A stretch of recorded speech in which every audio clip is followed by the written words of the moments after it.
Hey everyone, what's going on? Ash here from Mass Effect Odyssey, and today we'll be looking at what could be yet another leak from Mass Effect Andromeda. So let's take a look at the details.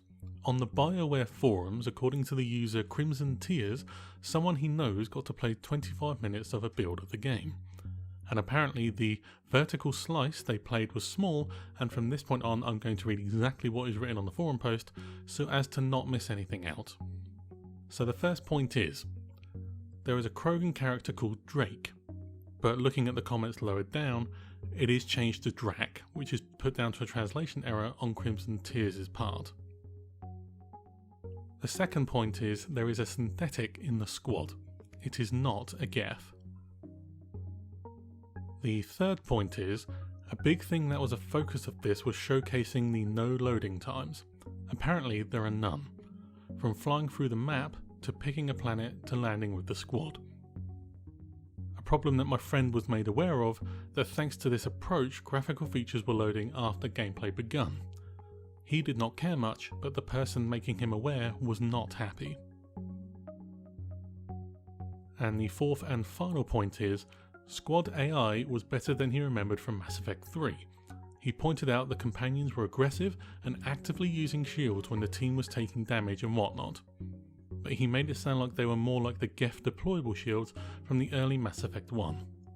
Gameplay was described as familiar and refined from Mass Effect 3. The post ends with, sorry, not much in the way of concrete info, but thought I'd share. At the very least, this information is vague, and one piece of information that is somewhat contradicted by previous BioWare staff comments is the part about no loading times. In a question asked at the BioWare panel at San Diego Comic-Con in 2014, a question was asked about whether, with newer hardware, we would see the elimination of load times. The answer is as follows. Just two quick questions. One, the next-gen hardware, are we finally looking at the elimination of load times? That would be amazing. So, have you played any next-gen games yet? Unfortunately, no. I'm poor and have a backlog of current gen. All right, well, there's load times in those too. No, but... No. What do you, what you're finding with the Frostbite engine or whatnot? So you have to make sacrifices somewhere, right? So if we were to take the kind of game in terms of gameplay customization, visuals, sound, everything, and put that on next-gen, we would probably be able to eliminate load times to a certain extent. But you also bump everything else up, right? Yeah. You know, like Noel, he's doing brand new lighting models throughout the entire world. Carl is doing better animations that we've never done before. Carl and his team, Noel and his team. We're pushing all that stuff, and so you keep on grabbing more, and so you still need some load times. Of course, we're nowhere near to be able to find out exactly what. It's like the hardware has limits, and at the beginning of like an Xbox cycle, it's different than at the end, and you've figured out a lot more. So I think it'll be a progression, and maybe we'll get to it. But right now, maybe not, unless we strip out a bunch of stuff like Mike said, but we want to cram it full of as much awesome as we can, right?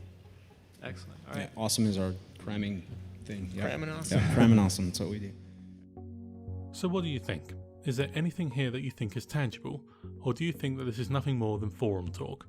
Let us know in the comments below. As always, you can subscribe to the channel to stay up to date with all things Mass Effect, and you can help the channel to grow by sharing the video too.